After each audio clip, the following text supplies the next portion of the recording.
देखिए, वैसे तो हर किताब के हर चैप्टर बहुत ज़्यादा ज़रूरी है, लेकिन ये जो चैप्टर आज हम डिस्कस करेंगे ये ज़रूरी से भी बहुत ज़्यादा ज़रूरी है। तो आज का हमारा लास्ट चैप्टर हम डिस्कस कर रहे हैं from the book ask and it is given, written by Esther and Jerry Hicks, teachings of Abraham Hicks. दोस्तों, आज का हमारा चैप्टर है process 22, moving up the emotional scale.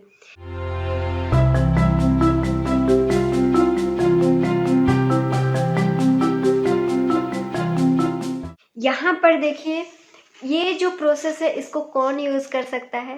जो भी अपने इमोशनल स्किल को एवॉल्व करना चाहता है, सो सिंपल।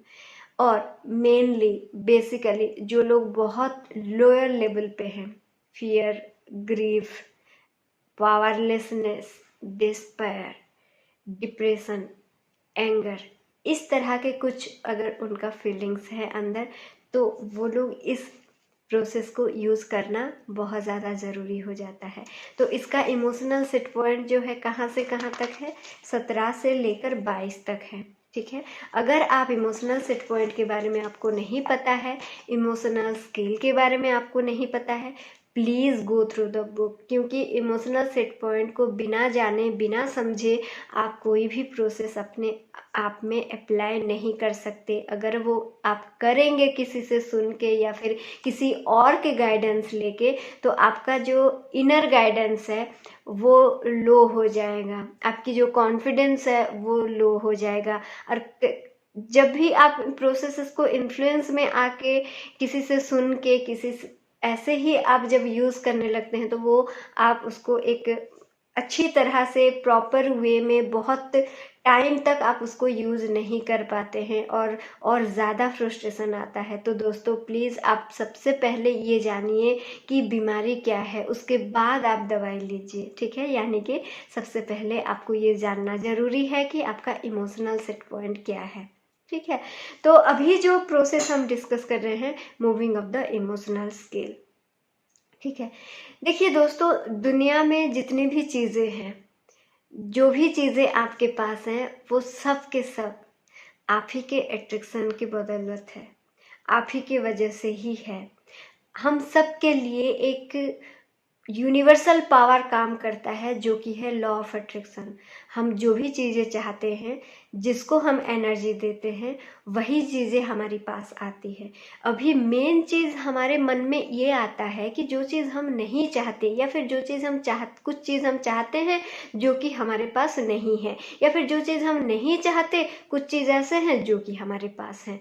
देखिए, चीज़ें आप चाहते तो नहीं है, लेकिन आपके अनजाने में आप उसको एनर्जी देते हैं, तो यूनिवर्स उसको रिफ्लेक्ट करता है। उसको कुछ नहीं पता है दोस्तों, वो सिर्फ और सिर्फ आपकी आज्ञा को मानता है। आप ही आपके भगवान हैं, आप ही आपके सुप्रीम पावर है। आपके ऊपर कोई पावर नहीं है जो कि आपको सही गलत अच्छा बुरा आपके लिए जज कर देगा। ये सारा काम आप ही को करना पड़ेगा। आपकी ज़िंदगी की रिस्पॉन्सिबिलिटी आप ही के पास है।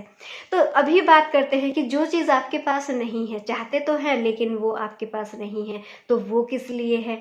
वो इसलिए है क्योंकि आप ही ने उसको रोक रखा है। आप ही के अंदर उस चीज़ को लेके रेजिस्टेंट है। देखिए, इस किताब के मुताबिक अगर हम जाएं, तो दुनिया में अंधेरा नाम की कोई चीज़ नहीं है। अंधेरा का मतलब सिर्फ इतना है कि उजाले का ना होना।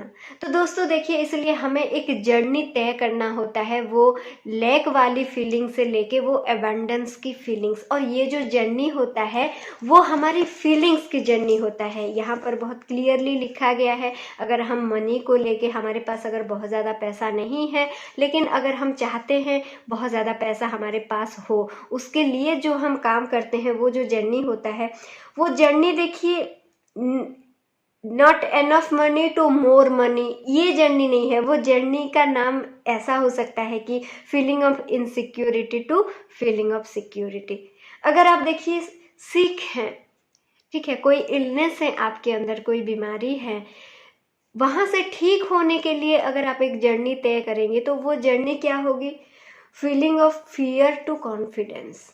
ठीक है, अगर जब आपके मन में किसी चीज़ के लिए डर आ जाता है, आपके अंदर सेल्फ कॉन्फिडेंस लो हो जाती है, सेल्फ लव लो हो जाती है, सेल्फ केयर लो हो जाती है, तो आपको बीमारी आती है। बीमारी का मतलब ही है डिजीज।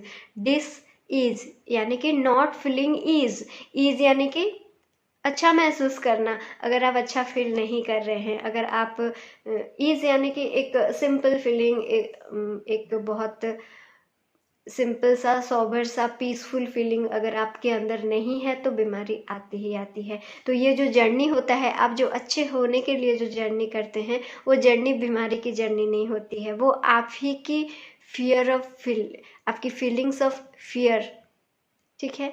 ये जो फियर वाली फीलिंग्स होती है, फियर से लेके आप जो जर्नी तय करते हैं कॉन्फिडेंस तक, वही जर्नी में आप अपनी बीमारी को ठीक करते हैं, ठीक है दोस्तों। तो आई होप कि आपको ये बहुत अच्छी तरह से समझ आ रहा होगा अभी तक, क्योंकि हमने बहुत सारे चैप्टर्स ऑलरेडी डिस्कस कर चुके हैं कि सारा का सारा खेल जो है वो हमारी फीलिंग्स के ऊपर है, ठीक है। तो अभी बात करते हैं, एक एग्जाम्पल के ज़रिए हम बात करते हैं कि किस तरह से हमारा इमोशनल स्केल को हम अप कर सकते हैं अगर हम बहुत लो फील कर रहे हैं। देखिए यहाँ पर एक एग्जांपल दिया गया है, अगर आप बुक के थ्रू जाएंगे तो बहुत अच्छी तरह से समझ में आपको आएगा। Please go through the book, awesome book है दोस्तों। और बहुत सारी चीज़ें मुझे खुद को नहीं पता है, लेकिन ज़रूरी नहीं है कि जो चीज़ मैं नहीं समझ पा रही हूँ, जो चीज़ मुझे नहीं पता है, वो आपको भी समझ में ना आए। हो सकता है जब आप किताब के थ्रू जाएंगे तो आपको बहुत अच्छी तरह से और ज़्यादा अच्छे से समझ में आए। So please go through the book. यहाँ पर एक बढ़िया सा एग्जाम्पल दिया गया है। मान लीजिए आप कहीं दूर में हैं और आपके किसी के फादर के जो हैं वो डेथ हो जाता है।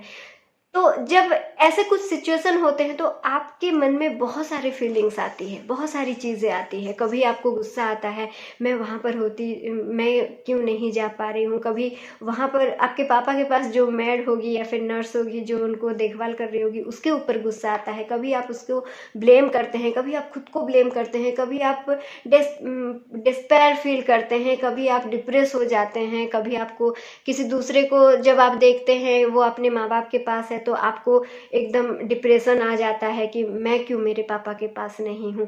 तो ये जो सिचुएशन है, देखिए ये एक सिचुएशन है, ठीक है। लेकिन इस सिचुएशन की वजह से आपके अंदर बहुत सारी फीलिंग्स आती है। सबसे पहला फीलिंग्स जो आती है वो ग्रीफ आती है ना। बहुत ज़्यादा आप दुखी हो जाते हैं जब कोई हमारे परिवार में चला जाता है, सिंपल सी बात है।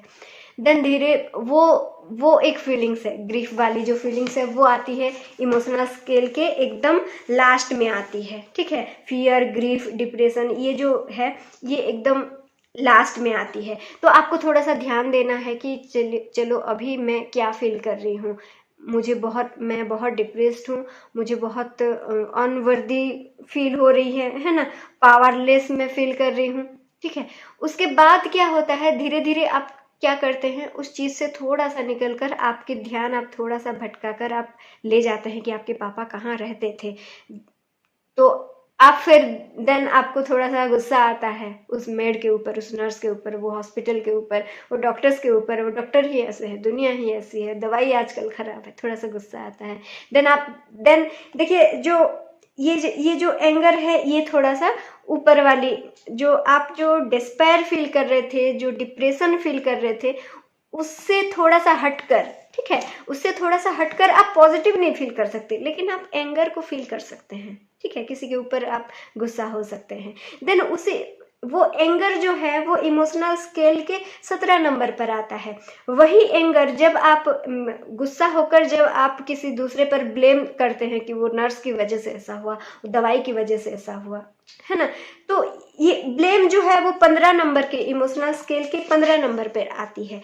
तो हम क्या बताने की कोशिश कर रहे हैं, देखिए ये जो सिचुएशन है, इस सिचुएशन को आप एक रात में हैंडल नहीं कर सकते, या फिर एक ही जंप में आप डिप्रेशन से लेके आप पावरलेसनेस से लेके पावरफुलनेस तक आप नहीं पहुंच सकते। लेकिन आप अगर चाहें तो धीरे धीरे उस इमोशनल स्केल को बढ़ा सकते हैं, जैसे कि हमने ये एग्जाम्पल में बताया, ठीक है। एक एक चीज मतलब एक फीलिंग्स को थोड़ा सा साइड करके आप दूसरे फीलिंग्स को फील कर सकते हैं, फिर उसको थोड़ा सा साइड करके फिर और थोड़ा सा अच्छा फील कर सकते हैं। देन धीरे धीरे देखिए जब आप उसी फीलिंग्स को, इसी स्केल को जब आप कंटिन्यू करते हुए आगे बढ़ेंगे, देन धीरे धीरे आप फिर ये भी सोचेंगे कि अगर मैं होती तो कितना अच्छा होता, थोड़ा डिसअपॉइंटमेंट आप फील करेंगे, है ना।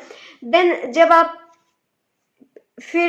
जैसे और थोड़ा सा और थोड़े दिन के बाद या फिर कुछ टाइम के बाद आप जब ये सोचेंगे कि चलो जो हुआ हुआ, शायद हॉस्पिटल नहीं होने की वजह से ये सब हुआ, हो सकता है हम एक यहाँ पर अच्छा हॉस्पिटल बनाएं तो किसी और के साथ ऐसा ना हो, है ना। तो देखिए, आप डिप्रेशन से लेके आप एक पॉजिटिव एक्सपेक्टेशन की ओर चल रहे हैं, एक होप की ओर चल रहे हैं, तो धीरे धीरे जो है क्या हो रहा है, आपके इमोशनल स्केल जो है वो बढ़ रहा है, ठीक है। देखिए यहाँ पर और एक बात है, ये जो इमोशनल स्केल है, अगर आप सिचुएशन को ऐसे ही छोड़ देते हैं तो नेचुरली ये इमोशनल स्केल बढ़ता है। नेचुरली आपको धीरे धीरे ये महसूस होता है कि चलो यार ठीक है, जो हो गया हो गया। कितने बार ये चीज़ हमने फील किया हुआ है। तो लेकिन इस चीज़ को ये नेचुरली होने के लिए ना हो सकता है जल्दी हो सकता है बहुत टाइम लगे, ठीक है, लेकिन ये होता ही है।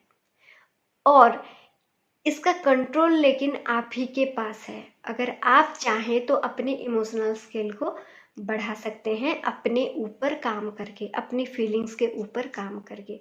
तो इस तरह से अगर आप अपने इमोशनल स्केल को एक एक स्केल 22 से 21, 21 से 20, 20 से 17, 17 से 14 ऐसे करते करते करते करते करते करते आप अगर लेके जाते हैं तो आप अपने अंदर अपनी वाइब्स को बढ़ाते जाते हैं, जो कि आपकी ज़िंदगी को फिर से सही दिशा में ले आ सकती है, ठीक है। तो ये है वो प्रोसेस, ठीक है। हो सकता है इस प्रोसेस को थोड़ा सा टाइम लगे, लेकिन ये बहुत अच्छा प्रोसेस है अपने आप की ग्रोथ करने के लिए, अपने अंदर सेल्फ कॉन्फिडेंस, सेल्फ लव, ये सारी चीज़ें बढ़ाने के लिए ये बहुत बेटर प्रोसेस है। सो अपने इमोशनल स्किल को ध्यान दीजिए और उसके ऊपर काम कीजिए।